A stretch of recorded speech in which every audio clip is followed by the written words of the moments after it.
میں چوتھی جماعت میں تھا تو ہمارے گاؤں میں اسکول نہیں ہوتا تھا. میرا چھوٹا سا گاؤں ہے جس میں صرف میرا ننیال ددیال کے گھر ہیں. ایک بڑا گاؤں 1 میل کے فاصلے پہ ہوتا تھا, تو ہم لوگ 1 میل کا سفر پیدل طے کر کے گرمیوں سردیوں میں اسکول جایا کرتے تھے.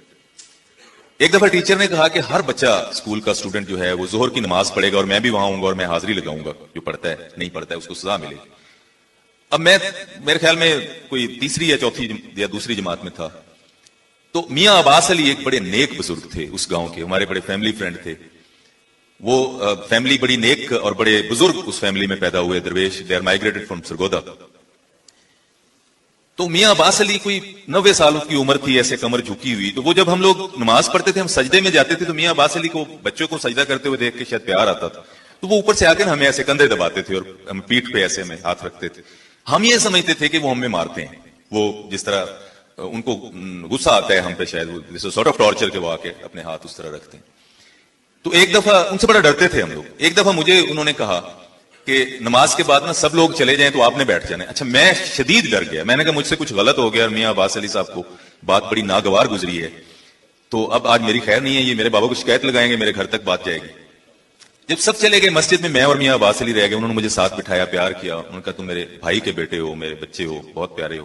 تھوڑا سا میرا خوف اترا. انہوں نے کہا میں تم سے ایک بات زندگی میں کہنا چاہتا ہوں, زندگی میں کبھی نہ بھولنا اپنی زندگی کے آخری سال تک. آپ یقین مانیے میں بہت چھوٹا سا تھا, لیکن وہ بات ایسی نقش ہوئی ہے میرے ذہن کے اوپر کہ آج تک میں نہیں بھولا. اور میاں عباس علی اللہ ان کی مغفرت کرے, بہت سال پہلے وہ اللہ کو پیارے ہو گئے, لیکن ان کا یہ احسان میں قیامت تک نہیں بھول سکتا. میں اللہ کی بارگاہ میں آج اس لمحے یہاں کھڑا بھی گواہی دے رہا ہوں کہ ان کا مجھ پہ بہت بڑا احسان ہے.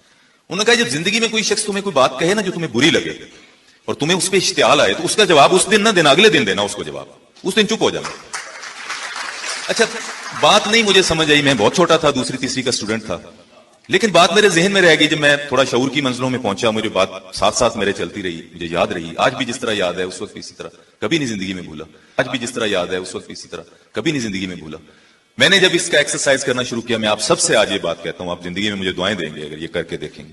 جب کوئی آپ کو بات بری لگے, غصہ آئے, اشتعال آئے دوسرے کی, تو کہنا میں اس کا جواب کر دوں گا. میں نے جب یہ کر کے دیکھا, آپ یقین مانیے, تو اگلے دن میں اس نتیجے پہ ہوتا تھا کہ بات ہی ایبسرڈ ہے, یہ تو قابل جواب ہے ہی نہیں, اس کو جواب کیا دینا, یہ تو ایبسرڈ بات ہے, فضول بات ہے. یہ وہ لمحہ, اصل میں وہ لمحہ گزارنا تھا. آج سائیکیٹری یہ کہتی ہے, سائیکالوجی یہ کہتی ہے کہ آپ کے جسم میں غصے کا جو ہارمون پیدا ہوتا ہے, جو کیمیکل پیدا ہوتا ہے, وہ 12 منٹ تک افیکٹو رہتا ہے. اگر آپ وہ 12 منٹ گزار لیں تو 12 منٹ بعد اس کا اثر زائل ہو جاتا ہے, آپ غصے سے باہر نکل آتے ہیں. بہت شکریہ, سلامت رہیے, اللہ آپ کو خوشنما